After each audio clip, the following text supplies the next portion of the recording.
ചേടാ ഈ ഹിസ്റ്ററി ഇത് എന്തോരാടാ പഠിക്കാൻ? ഒന്നും അങ്ങോട്ട് തലയിൽ കയറുന്നില്ല. സത്യം ഈ ഡേറ്റ്സ് ആണ് ഏറ്റവും വലിയ കഷ്ടപ്പാട്. ഓ, ഈ ഗ്രൂപ്പ് സ്റ്റഡി നടത്തിയിട്ടൊന്നും നമുക്കൊന്നും മനസ്സിലാവുന്നില്ലല്ലോ. ആ എടാ മധു ഒന്ന് പറഞ്ഞു തന്നെ.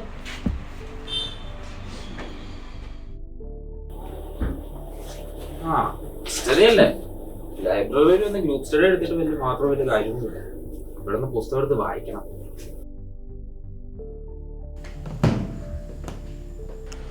ഹിസ്റ്ററി ബുക്ക് വായിച്ചിട്ട് ടെക്സ്റ്റ് ബുക്ക് വായിച്ചാൽ കുറച്ചുകൂടി എളുപ്പമുണ്ടാവും.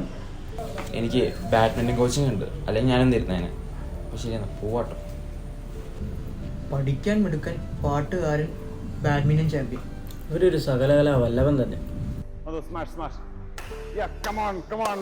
20 നമ്മൾ ടൂർണമെന്റ് വരികയാണ്. നമുക്ക് ഇതൊന്ന് പിടിക്കണം.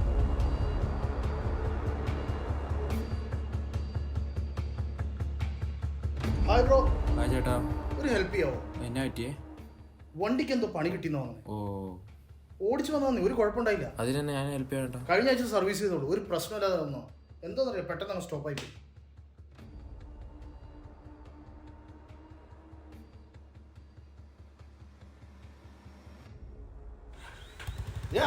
സക്സസ്.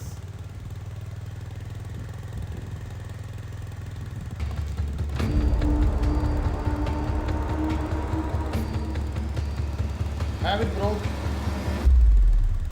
We'll meet again.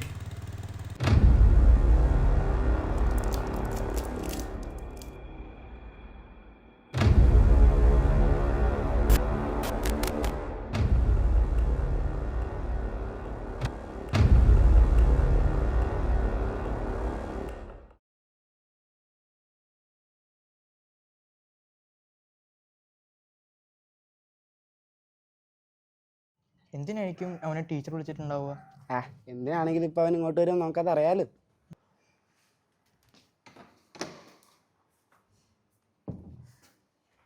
എന്താടാ? നമ്മുടെ മധുവിൻ്റെ കാര്യം ചോദിക്കാനായിട്ട് വിളിച്ചാൽ അവന് ഇപ്രാവശ്യം പരീക്ഷയ്ക്ക് മാർക്ക് കുറവല്ലേ. അപ്പോൾ ടീച്ചറൊക്കെ അത്ഭുതപ്പെട്ടിരിക്കുക. നമ്മളൊരേ ഗ്യാങ് ആയിട്ട് എന്നെ വിളിച്ചാൽ ആ മധുവിൻ്റെ കാര്യം എന്ത് പറയാനാണ്? ആ ഇവിടെ ഒന്നും കാണാൻ എന്താ പറ്റി? മധുവേ,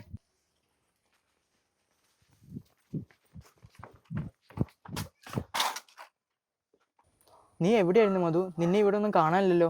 നിനക്ക് എന്താണ് പറ്റിയത്? ഇത് പരീക്ഷയ്ക്ക് മാർക്കും കുറവാണല്ലോ. എനിക്കെന്ത് പറ്റാൻ? എനിക്കൊരു കുഴപ്പമില്ല. മാർക്കാണെങ്കിൽ കുറയാം കൂടാ, ഞാൻ എൻ്റെ പണിയൊക്കെ പോവാം. ഇവിടെ നമ്മുടെ മധു ഇപ്പൊ എവിടെയാ? മധു ഇങ്ങോട്ട് വന്നില്ലല്ലോ. 20 ടൂർണമെന്റ് എടുത്തല്ലോ, അവനെ ഏരിയയിൽ കാണാനില്ലല്ലോ. എന്താ പറ്റിയവൻ? ആ സാറേ, അവനെന്തോ ഒരു പ്രോബ്ലം ഉണ്ട്. അവനിപ്പോൾ പരീക്ഷയ്ക്ക് മാർക്കും കുറവാ. പിന്നെ അവന് പുതിയ ഏതൊക്കെയോ കൂട്ടുകെട്ടുകളുണ്ട്. ടൂർണമെന്റ് എടുത്തു. അവനോടൊന്ന് എന്നെ ഒന്ന് വിളിക്കാൻ പറയോ? ഒന്ന് ഉറപ്പായിട്ടും വിളിക്കാൻ പറയണം കേട്ടോ. ഇനിയിപ്പോ സമയമില്ല അധികം. ഉറപ്പായിട്ടും അവനോടൊന്ന് വിളിക്കാൻ പറയണേ. Okay okay okay.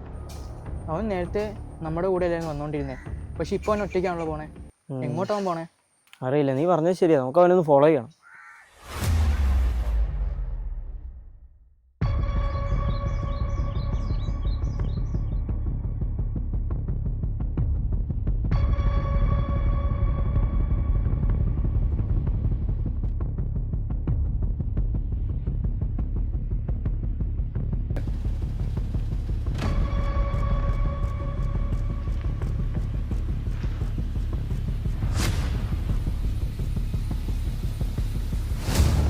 ഇത് ഭയങ്കര പ്രശ്നം കേട്ടോ.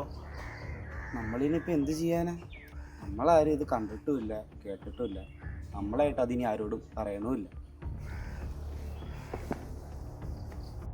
നിങ്ങളൊക്കെ എന്ത് കൂട്ടുകാരാ? ഒരാൾ അപകടത്തിൽപ്പെടുമ്പോൾ നമ്മൾ കൂടെ നിൽക്കുകയല്ലേ വേണ്ടേ? ഇതൊന്നും നമ്മുടെ കയ്യിലൊതുങ്ങുന്ന കാര്യമല്ല. അതിന് നമ്മൾ പിടിക്കണമെന്ന് ആര് പറഞ്ഞു? 2 മാസം മുമ്പ് ലൈബ്രറിയിൽ വന്ന എക്സൈസ് ഇൻസ്പെക്ടർ എന്താ പറഞ്ഞേ? ഇങ്ങനെ എന്തെങ്കിലും ഉണ്ടെങ്കിൽ ആ സാറിനെ വിളിക്കാൻ. ആ സാറിന്റെ നമ്പർ ലൈബ്രറിയിലുണ്ട്, നമുക്ക് വിളിക്കാം.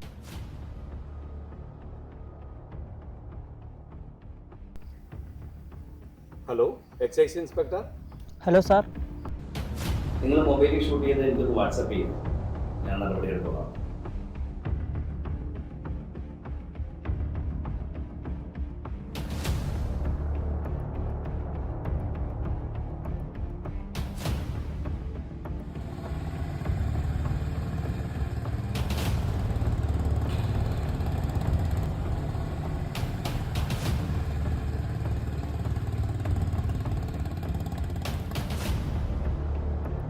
Rolling control.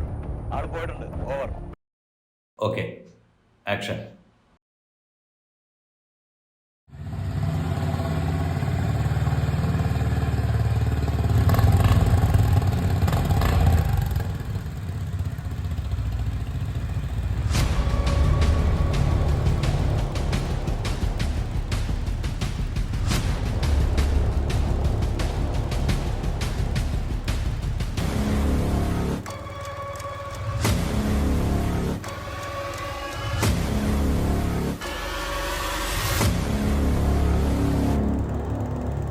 നീ മയക്കുമരുന്ന് കൊടുത്ത് ബൈക്കിൽ കയറ്റി കൊണ്ടുപോകുന്ന ഒരു വ്യക്തിയല്ല, ഒരു തലമുറയാണ്. കൺട്രോൾ. സ്കൂൾ പരിസരത്ത് നോട്ടോറിയസ് ആയിട്ടുള്ള ഡ്രഗ് ഡീലർ സ്ക്വാഡ് പിടികൂടിയിട്ടുണ്ട്. സ്കൂൾ പരിസരത്ത് നോട്ടോറിയസ് ആയിട്ടുള്ള ഡ്രഗ് ഡീലറെ സ്ക്വാഡ് പിടികൂടിയിട്ടുണ്ട്. ഓവർ.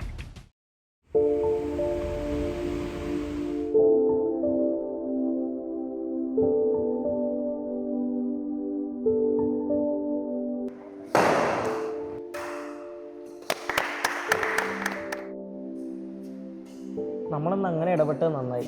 ഇല്ലേ നമ്മുടെ ഒരു സ്മാർട്ട് കൂട്ടുകാരനെ നമുക്ക് നഷ്ടപ്പെട്ടേനെ. Say no to drugs. Say no to fear also.